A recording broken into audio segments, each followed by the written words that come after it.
Hey, I thought I would film just kind of like a chatty video to catch up with y'all or to get to know y'all. I will be doing something to my wild and crazy hair. It's definitely got some curl in it in certain spots. But I thought this would be a good video to kind of get to know y'all. I should have made some notes on like questions y'all might be curious about, but I will just try to say random things, I guess. Just so y'all can get to know me better, and then y'all in the comments maybe give me some details about yourself, you know, or how you relate, if any of it is similar. Okay.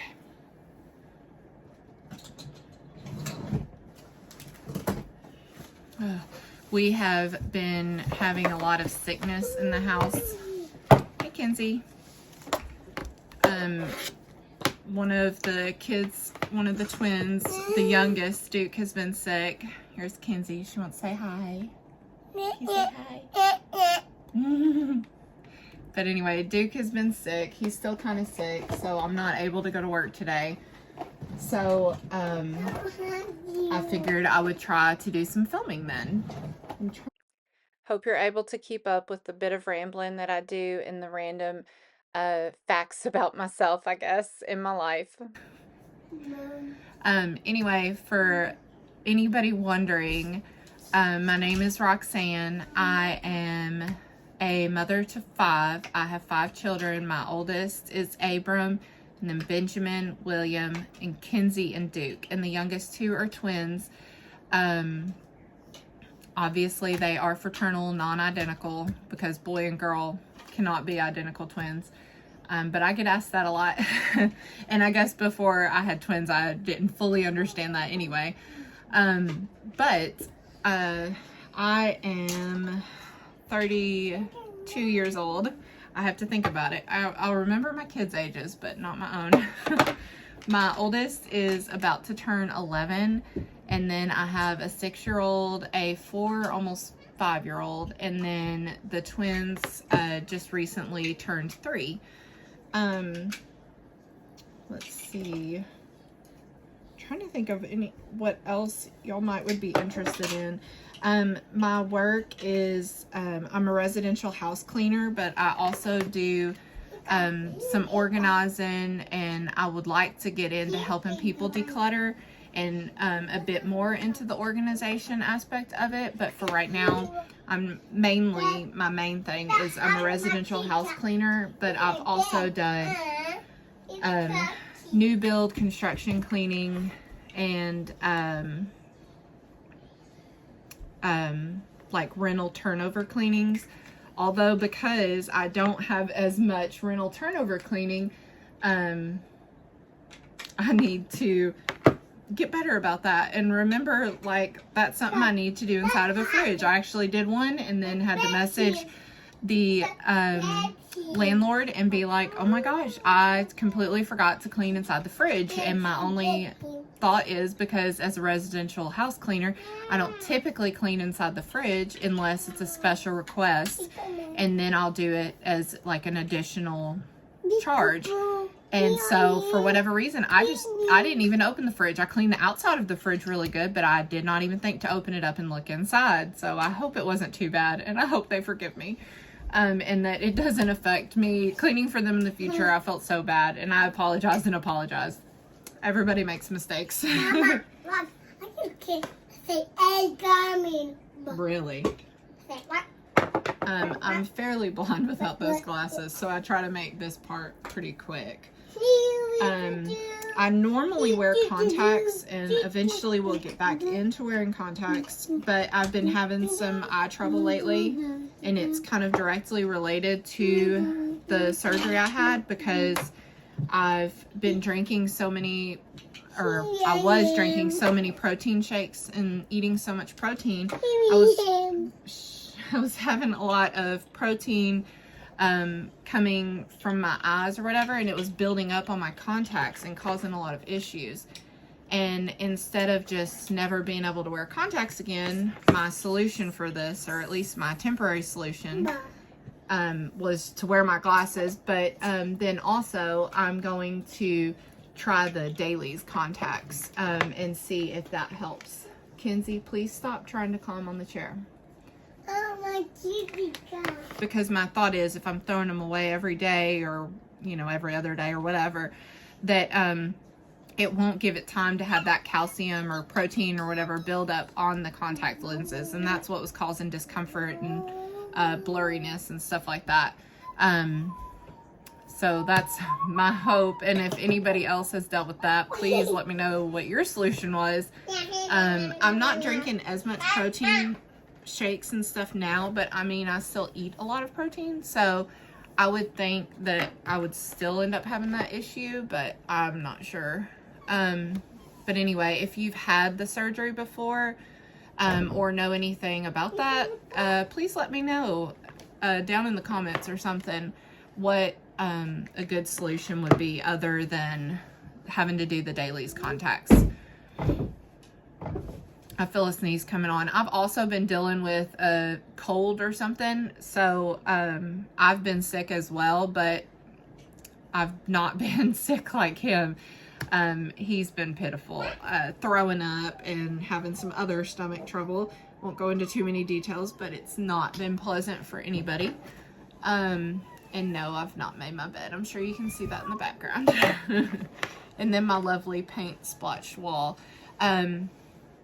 What's funny is, as far as the look of the paint on the walls, my room needed it the most. But as I've said in previous videos, I tend to put more thought and care and effort into the main room of my home, or particularly my kids' rooms. I want them to know and feel loved, and that they are extremely important to me. So I try to make their rooms nicest before anything. And I'm working on doing, hey, stop. I'm working on doing my twins' room a big kid room, because they're out of their cribs now and going to be in twin beds. So I'm trying to turn their, I guess what was their nursery, stop hitting the door, what was their nursery with their cribs, into their big kid room.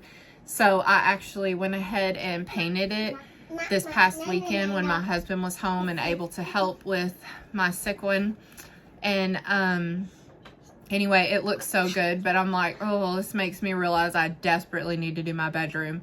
And if my bedroom walls didn't need so much like prep work, cleaning and filling holes and sanding and just different things like that everywhere, I probably would have just tried to go ahead and do it. But it needs a lot of prepping done to it, and like things taken off and down and stuff and moved away from the walls. And so I will have to do that later, but I hope to film it and kind of do a like not really like a bedroom renovation, but just like a revamp, I guess, just to freshen it up. And honestly, even just a fresh coat of paint will do wonders for this room. I know it will. But anyway, let's see. Oh, my husband is, oh, an interesting fact. Okay, I'm 32. My husband is actually 10 years older than me. So he is 42, and we met when I was 18, which is so funny because I'm like, or well, he says, and I say, I guess, that I was almost jailbait or whatever because I was 18. But shortly after we had met, I turned 19. And when we went to, when we had first met, I actually went with him to his high school reunion, his 10-year high school reunion.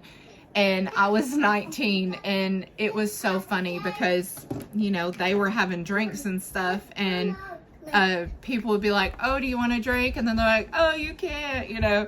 And I'm like, yeah, I get it. Like, I know, I'm technically not legal yet. But anyway, it was just really funny. Being at you know, my boyfriend or what, you know, I don't know that we were much boyfriend and girlfriend. We just were kind of hanging out. And then we went from hanging out to engaged and then married, like immediate. We met, and then shortly after we met, my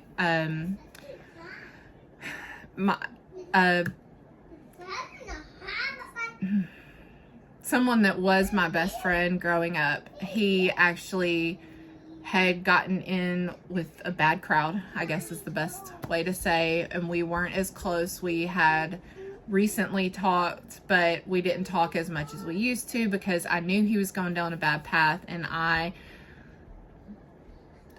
just knew I couldn't do that path, and I was there for him if he ever wanted to talk, but he knew that I was strongly against that path he was going down. And anyway, he was on his second strike with the law and ended up killing himself to avoid being caught again, I guess. And it really upset me and affected me in more ways than I can count, and it still affects me to this day. The tattoo I have, the only tattoo I have, is actually his initials and the year he was born and the year he died. And you know, some people would regret something like that, but I do not regret this tattoo at all. I'm wanting to get something else put here because this was a bad tattoo job, and I want to have this somewhere else, because the person that did it was terrible tattoo job. Like, it's really bad. I don't know if you're seeing it upside down, but anyway, it's a terrible tattoo job, and I need to get it covered up and then redone somewhere else. But I have not got to that yet. But anyway, this happened 2 weeks after I had met my husband, and I was actually living with his sister, because I met my now sister-in-law, and then her and I became best friends, and we worked together, and then we ended up moving in together. And whenever we were moving in is when I actually met her brother, and we hit it off, and we were hanging out and stuff, and then I got the call about that, and I was just distraught and upset, and against all of my anxiety, personal safety things, I guess, I went to Gatlinburg with my now husband. His name is Josh. I went with Josh to Gatlinburg and stayed a weekend in a cabin called Seclusion in the mountains. And I'm like, younger or older me, I guess, wants to like shake me, and I knew then that was not a good idea, but I was so upset and distraught. I didn't even care. I just wanted to get away. I needed to get away from everything. I was so upset. But anyway, he helped me through that, and it was a lot. He had lost some friends and stuff, not specifically to suicide, but he had lost some friends, and him being able to help me through that really meant a lot for me. And I think it made us even closer and caused us to go from just acquaintances, me not thinking it would ever turn into anything serious, to I could see this person being by me through thick and thin the rest of my life. And, you know, I don't know if it was how I handled it or what. I can't speak on my husband's behalf, but we obviously moved very fast because I knew him for 2 weeks. That happened. He took me to Gatlinburg and stuff. We actually had somebody joke and ask if we were wanting to get married that weekend, and we were like, no, you know, and I'm like laughing, and I'm like, no. And then we ended up marrying in July, and that was in March. So we knew each other for like a few months, and we got married. I mean, it was wild.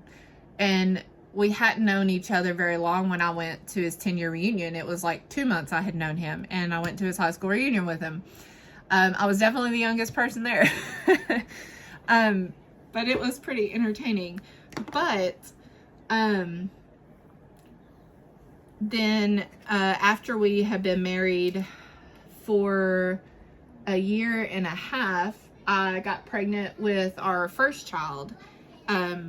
Shortly after we got married, we moved to South Carolina and lived there for a while, and then we ended up moving back right when I found out I was pregnant with our first child. And then we hadn't been back for very long, probably 2-3 weeks, I guess, because I was only like 6 or 7 weeks along, and he was fired from his job for some crazy trumped up thing. That's a whole other thing. And then he was unemployed until like I had my son, and then my son was 6 months old before he got his new job, working with DirecTV. And then it was a whirlwind. It was a whirlwind. So much happened in such a short amount of time, and this video would take forever if I tried to explain it all, I feel like. But anyway, then he worked for DirecTV for a while. Then they were bought out by AT&T, and then some random something, I don't even know what, I can't even remember now, but anyway, then he was let go from that job for some error, I don't remember, but anyway, he was let go from that job, and then he was unemployed for a while. And when I was pregnant with the twins, and then in 2020, and then he got a job shortly after I think it was shortly after I had the twins, or shortly before. I think it was shortly after I had them.